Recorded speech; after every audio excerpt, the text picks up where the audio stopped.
What have we here? Seattle Pipe Club Plum Pudding. Special reserve. Well, I bought it when it first came out. It's a brand new tin, and it's been cellaring for years, and I wonder what it's like. And I thought, well, I'm not getting any younger, and I've got so many unopened tins in there that, I'm just not going to get them, not going to get to them all in my lifetime. So let's give this one a whirl, shall we? Let's see what we got going on here.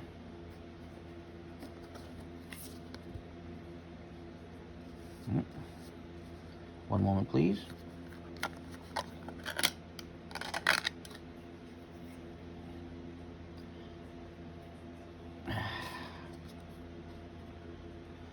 Ooh, look at that, huh?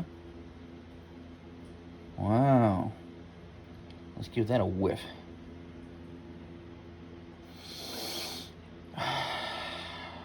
My turn. Ooh, yeah, man. That is a nice smoky Balkan plug. Let's see what she's like. I'm gonna load up a pipe with this, and I'll be right back. Hey guys, well, anyway, as I promised, I was going to review a smoke of Plum Pudding Special Reserve. Now, in order to do that, I needed to break off some of that plug that you saw. And it's heartbreaking, man, to break a perfect plug like that. The first time you do it, you're like, crack, okay, it's done. So I did it. And this is what it looked like. Oh, the carnage. Oh, the tobacco humanity, whatever the fuck you want to call it. Anyway, because you have to break it early because the stuff is a little bit moist in the tin. Not wet, just a little moist, just enough to start together like it was.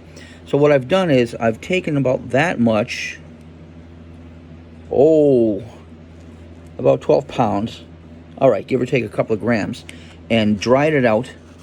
And I'm going to smoke this in my 2018 Peterson St. Patrick's Day special pipe, which is a very good pipe for reviewing tobaccos because it's light, it smokes very, very well. Typical Peterson smoke. Everybody says, yeah, but what about ghosting? You should use a meerschaum pipe. Well, when I smell the inside of this pipe, give that a whiff. See what I'm saying?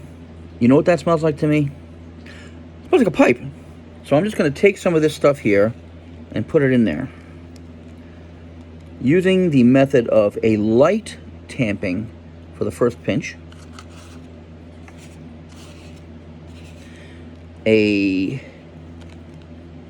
medium tamping of the second pinch. Like they say, first pinch like a baby, second pinch like a lady.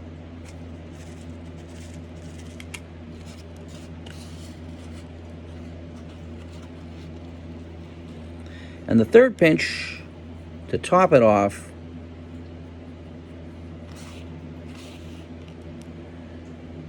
you pack it like a retrogressive man-beast Bigfoot type creature, which I'm. Oh, give that a little tap. That doesn't quite top off the top of the pipe, but it's pretty good. And it's still ever so slightly moist, but I think it'll smoke. Let me take the little crumbs here. See if I can get them in the top. Yeah, most of them. All right. For you new pipe smokers, the theory is at the bottom of the bowl, you want it to be less dense because you want air to pass through that.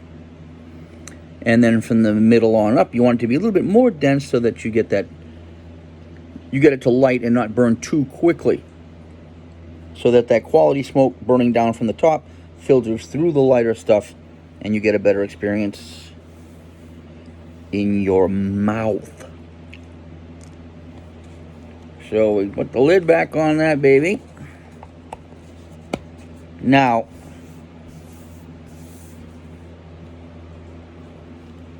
let's see what the tin says about the composition. It says here, I'm going to read it to you because I don't know if you'll be able to. Plum pudding, it's an English Balkan pressed and plug cut tobacco, a rare blend of Latakia, Orientals, Virginias, Perique, and Cavendish. Dolphin safe. Let's see how many of those we can actually spot. I'm even going to use my pipe lighter.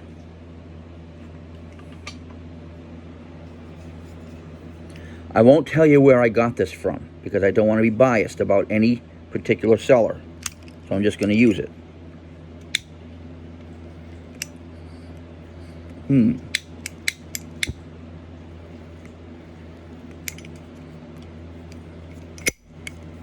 going to put away this generic lighter now over here.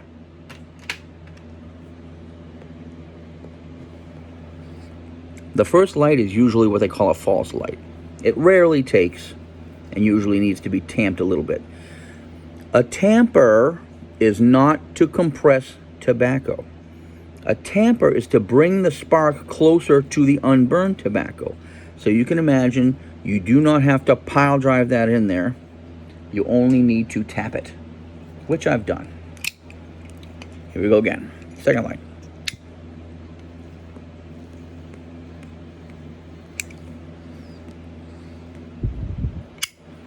Better light that time. I'm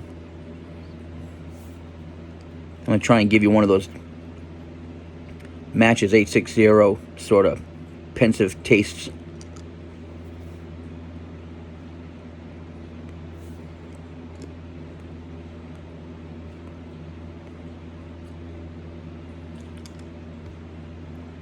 All right. Honestly, the first couple of drags are very pleasant. Some tobaccos are not so pleasant on the first couple of drags, and you don't really taste any flavor until you get down a little bit in it. But this one,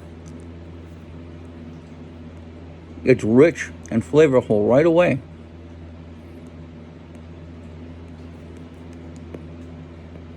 I'm thinking of the components that are in it.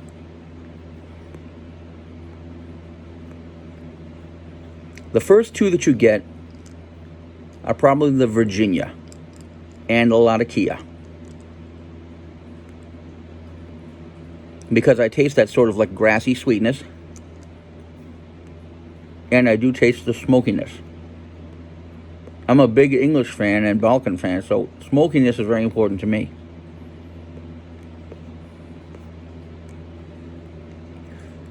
I'm feeling like I dried this out just enough. Any drier than this probably would burn too fast.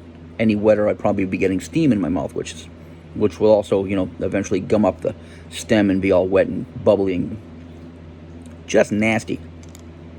But not yet. As far as Perique goes, in my own experience, I usually won't taste the bite of Perique, that pepperiness, until a little more into the bowl. I'm not really tasting it yet.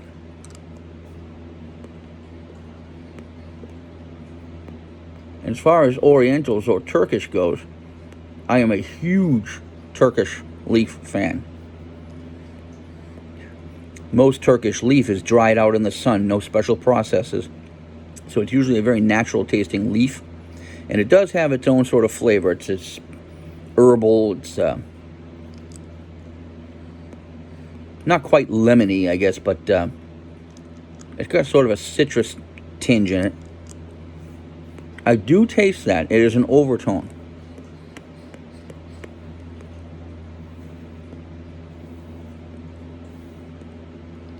I'm helping the burning process by blocking the top of the pipe with 2 fingers. Don't burn yourself. and drawing on it rather hard for a moment.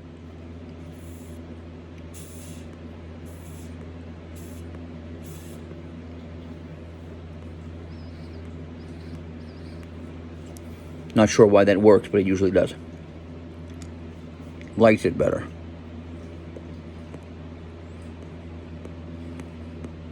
This stuff is, it's very rich, very earthy, and yes, very enjoyable so far. Very much so. I'm going to tamp it down a little bit again. First couple of lights didn't quite grab it.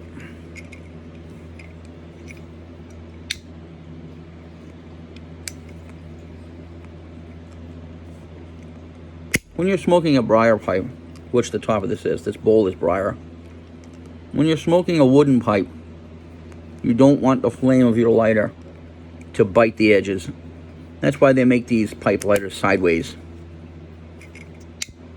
But honestly, it's bullshit. I could use my Bic and do the same thing. I find the Bic easier to use anyway. Relight. Much deeper light this time. Alright. Now I'm starting to be able to sense the perique in there. It's that sort of little pepperiness that just, in my case, it's got a very tiny, almost sort of an anesthetic effect on the taste buds. Hits them and they go slightly numb, then they recover. Oh yeah. The Virginia and the Turkish, as it burns down further, begin to play with each other. I can taste both about equally now. The Latakia is not so strong now as it was in the first couple of drags. What other components are in there? Latakia, Orientals, Virginias, Perique, and Cavendish. Cavendish, those little squishy black looking chunks that you see in there that if you smoke them alone, they taste like wet cardboard with sugar on it. But in the right mix of ingredients, Cavendish lends a sweetness without that sort of papery taste. I'm not a big fan of Cavendish in Cavendish forward blends. No. But I do like it as sort of a condiment to other more English tasting things. Latakia, something smoky, something grassy. Cavendish has its uses, but I don't like to overuse it. I try not to buy a lot of products that are rich in Cavendish, because to me it does have sort of a paperiness to it. So this Seattle Pipe Club Plum Pudding Special Reserve so far is extremely pleasant, and apart from flapping my gums like I'm doing, I'm actually enjoying this quite a bit. It's a classy smoke. Oh yeah, it really is. It's rich and earthy and very, very savory, I guess is the word I'm looking for. It's not one you want to smoke too fast, because it's, I wouldn't say it's really strong. Well, it's not particularly weak either. It's not assertive, but it is very present. At this point, anybody reviewing a tobacco any further than that is bullshitting you, because really, if you take it apart, if you take the experience apart too much, you won't enjoy it. All a guy who smokes a pipe is really thinking of is, am I going to like this or am I not going to like this? And I like it. I mean, I really like it. There are some that I think I will like if I just get used to them. Haunted Bookshop is like that. And there are some that I instantly love. I'm a big fan of the original Dunhill standard mixture. And this is not a lot different from that in strength and amount of flavor. I can see why this one is popular. So, yes, I would strongly recommend Seattle Pipe Club Plum Pudding Special Reserve. There is regular plum pudding, and that's good too. I've had plenty of that. The Special Reserve does seem to have a little extra something on top. Not like a flavor shot or anything on top, but it seems like it's, maybe the pressing might be a little bit different. I'm not sure. Maybe they age it longer or something. I don't know. It's very well married. The ingredients are very well married in this blend. They come together and form something bigger. And that's what I like in a tobacco. It's not exactly like anything else I can think of, but it's very enjoyable. So I'm going to stop my review right there. One more time, I'll show you the can. Seattle Pipe Club Plum Pudding Special Reserve. Mine sat in the cellar for a few years because I bought it thinking I'd like to try it, and it came in with a larger order and kind of got cellared really before I remembered that I had it. So the other day I was in there looking for just something different, something I haven't had in a while, or something I've never tried. And I found that, and I went, oh my God, I never opened this. I'm glad I did now. I've still got a couple of unopened tins in there too, which I'm happy about. And yeah. So I'm giving this one an A. All right, guys. Thank you for tuning in, and I'll probably be back shortly with more guitars and shit like that. Cigars, guitars, pipes, cats, and bullshit. Thank you for tuning in, and you guys take care, stay safe, like, subscribe, and share, if you feel so inclined. Thank you.